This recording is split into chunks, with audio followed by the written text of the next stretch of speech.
हम सब लोग हैं तो ईश्वर के ही अंश, ईश्वर अंश जीव अविनाशी, चेतन अमल सहज सुख रस। है तो हम लोग ईश्वर का अंश होने के नाते हम सहज सुख स्वरूप हैं, चेतन अमल सहज सुख रस। हम स्वयं ही आनंद स्वरूप हैं, लेकिन हमको स्वयं अपने ही आनंद स्वरूप का अज्ञान हो गया और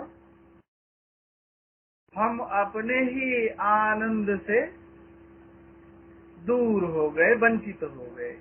इसलिए सारे जीव संसार में सुख की, आनंद की खोज कर रहे हैं।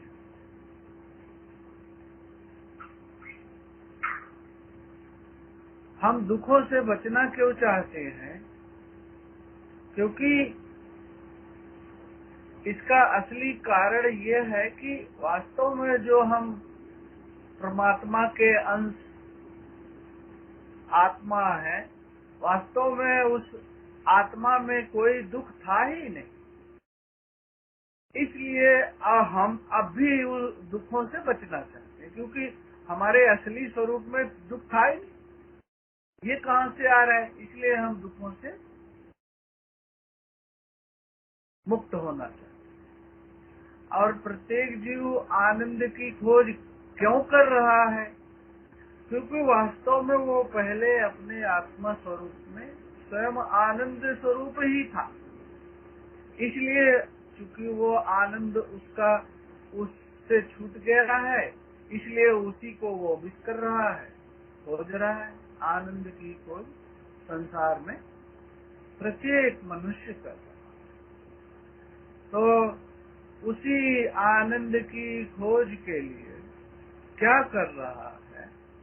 तो भगवान ने श्लोक संख्या 57 में कह दिया, अविद्या काम कर्म बंध पासम। अविद्या मैंने अज्ञान। हमको अपने ही आनंदित स्वरूप होने का अज्ञान हो गया। हम अपने ही आनंद से हम वंचित हो गए, अविद्या हो गई। और उसके कारण हम उसी आनंद को दोबारा खोजने के लिए संसार में नाना प्रकार के इच्छाएं कर रहे। अविद्या काम, अविद्या यानी अपने स्वरूप का हमको अज्ञान हो गया। काम यानी कि हम अब इच्छाएं कर रहे हैं, और कर्म यानी कि उन इच्छाओं की पूर्ति के लिए कर्म। तो हम सबके अंदर इच्छाओं का जन्म होता है और हमेशा होता है। इच्छाओं का जन्म क्यों होता है? कोई भी इच्छा का जो जन्म होता है हमारे अंदर मन में, वो सुख की खोज के लिए ही होता है। और फिर अविद्या काम कर्म, और फिर हम उसी सुख को खोजने के लिए, सुख को पाने के लिए कर्म करते हैं। यही सारे जीवों की संसार में स्थिति है। आप हो, हम हो, कोई भी हो, किसी जाति का हो, किसी धर्म का हो, किसी देश का हो, सब मनुष्यों की यही हालत। गरीब आदमी भी आनंद खोज रहा है, दुख से मुक्ति आनंद खोज रहा है। अमीर आदमी भी दुख से मुक्ति आनंद खोज रहा है। सब मनुष्यों की यही स्थिति, ये भगवान ने बता दिया। अब इसके आगे चलें।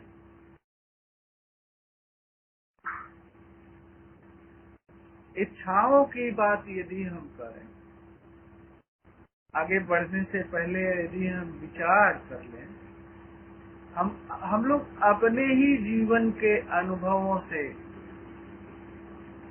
अभी तक हमने जो जीवन जिया, हमने से किसी ने 40 साल जी लिया है, 50 साल किसी ने, 60 साल किसी ने, और हम अपने जीवन में अनेक अनुभवों से गुजरे हम, हमारे अंदर अनेक इच्छाएं ने जन्म लिया, हमने अनेक इच्छाओं को पूरे भी किए। हमारे साथ हुआ क्या, जैसा लिखा धर्म चैतन्य जी ने, जन्म से लेके अभी तक। तो आइए विचार करते हैं हम सब लोग मिलकर, हुआ क्या वास्तव में। हमारे अंदर जो इच्छाएं आती है ना दूसरों की देखा देखी आती है। जैसे हमारे पेरेंट्स थे, या हमारे परिवार के लोग, या हमारे स्कूल में या समाज में, तो दूसरे लोगों ने जो ये बताया कि अरे उन्होंने तो ऐसा किया इसलिए वो सुखी हो गए, तो हमने उनकी नकल कर ली, है ना। हम लोग नकलची हैं, है ना। बंदरों के हम वो है ना, बंदर जैसे बंदर नकलची होते हैं, तो हमने नकल कर लिया। अच्छा, दूसरों ने क्या किया आप देखना। हमारे पेरेंट्स ने हमको यही बताया कि ऐसा करो, ये पढ़ाई करो, ये बड़े आदमी बन जाओ, ये करो वो करो। और उनको खुद सुख मिला कि नहीं मिला ये उन्होंने हमें नहीं बताया। उन्होंने, और वो खाली उन्होंने, पूरे समाज में आप देखो सब शो ऑफ करते। और आजकल तो ज्यादा ही फैशन चल गया है। पहले ही अभी फेसबुक का और क्या वो इंस्टाग्राम, इसका जमाना है ना। जैसे कहीं कोई किसी शहर में घूमने गया ना पिकनिक पे, तो पहले घूमेगा नहीं भाई, पहले फोटो खींचो स्टेटस पे डालो, है ना। और ऐसे करके स्माइल प्लीज, शो ऑफ, है ना। कहीं खाना खाने गए तो पहले अरे खाने की फोटो खींचो उस पे डालो भाई। तो और किसी से मिलिए भी ना, और अगर आपने मान लीजिए किसी से बड़े आत्मीयता से पूछ लिया कि और भाई साहब आपका क्या हाल चाल है, मैं मस्त हूँ, अपना सुनाओ। मेरे साथ ऐसा बहुत होता, जिससे भी मैं बड़े प्यार से, और आपके क्या हाल चाल है, अरे आप बताओ, मतलब अपना बताया ही नहीं कि हमारा क्यों पूछते हो, क्वेश्चन मार्क। मैं तो मस्त से भी ज्यादा मस्त हूँ। तो पूरा समाज में आप देखेंगे ना, लोग शो ऑफ ज्यादा करते हैं। वो दुखी भी होंगे तब भी शो ऑफ करेंगे कि वह बड़ा सुखी। तो हमारी गलती नहीं है, हमने उन लोगों को देख के यही सीख लिया, समझ लिया कि ऐसे ही सुखी हुआ जाता है। तो हमने भी वही काम किया, और जो हमने भी बड़ी इच्छाएं पूरी की। हमारा अनुभव क्या रहा? देखिए, दूसरों के अनुभव से सीखना थोड़ा कठिन है, अपने ही अनुभव से हम सीखें तो पक्का हो। हमने जो भी इच्छाएं की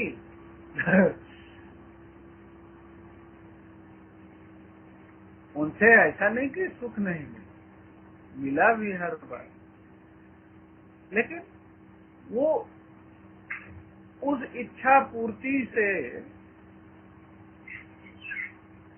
जो हमको सुख मिलता था वो पहले दिन से ही कम होना शुरू हो गया, है ना। धीरे धीरे उन इच्छाओं से पूर्ति से जो हमको सेटिस्फेक्शन मिलना होता है, समय के साथ घटता चला जाता है।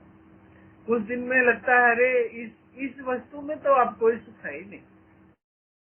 तो फिर क्या होता है, फिर दूसरी इच्छा का जन्म हो जाता है, हम फिर उससे थोड़ा सुख पाते हैं। और वो जो वस्तु पाते हैं वो हमें जिस दिन प्राप्त होती है उस दिन तो सुख देती है, अगले दिन सुख और कम हो जाता है। मतलब वो उससे जो सेटिस्फेक्शन मिलता है वो घटना शुरू हो जाता है उसी समय।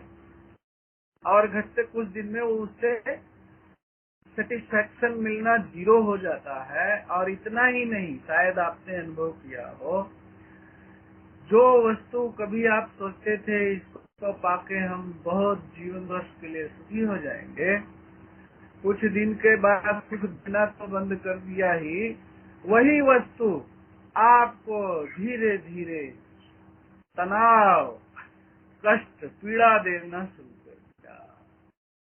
सबका अनुभव होगा। कारण क्या है? एक तो जो वस्तु की प्राप्ति होती है, वो वस्तु भी, हर चीज चलायमान है इस संसार, वस्तु बदलती चली जाती है, हर चीज परिवर्तनशील है। दूसरा, हमारा मन भी परिवर्तनशील है। हमें कल को कोई चीज चाहिए थी, अब हमारा मन ही बदल गया, अब वो नहीं चाहिए, कुछ और चाहिए। लेकिन चूंकि आदत पड़ गई इच्छाओं को पूरा करके सुखी होने की, और फिर उस इच्छा से जब दुख मिलने लगता है तो फिर नई इच्छा, ये हमारे साथ होता है। तो हर मनुष्य इच्छाओं के चक्रव्यूह में फंसा हुआ, ट्रैप ऑफ डिजायर्स, ट्रैप है ये। डिजायर्स जो है ये ट्रैप है, बिल्कुल ये बंधन में फंसा लेती। और होता क्या है फिर, जब एक बात और है, जब आपकी कोई छोटी इच्छा पूरी हो जाती है और फिर जब वो दुख देने लगती है, अब आप उससे बड़ी इच्छा करना आपके लिए मजबूरी हो जाती है। जैसे जैसे आपकी इच्छा पूरी होती गई, आप और बिगर बड़े आदमी बनते गए, तो अब आपको और बिगर डिजायर आने लगी आपको। वो भी एक ट्रैप है। इच्छाओं को पूरे करने में लगे रहने से हम ट्रैप में फंस जाते और ऐसा करते करते धीरे धीरे हम अनजाने में ही इच्छाओं के ही गुलाम बन जाते।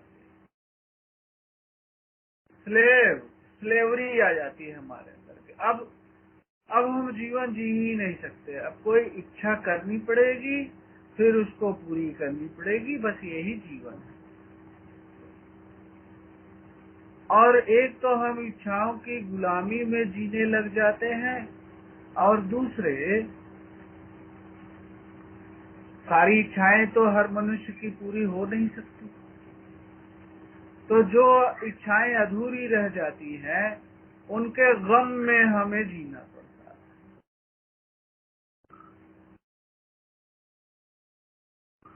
तो इच्छाएं, अभी तक हमने क्या विचार किया, आप सब लोगों का भी यही अनुभव होगा, मुझे ऐसा ही लगता है। अगर हम विचार करेंगे तो यही हमें मिलेगा, है ना। अपने जीवन को अगर तसल्ली से बैठ के रिव्यू करेंगे तो यही बात, इच्छाओं की गुलामी, इच्छाओं ने हमें अपने पीछे पीछे भगाना,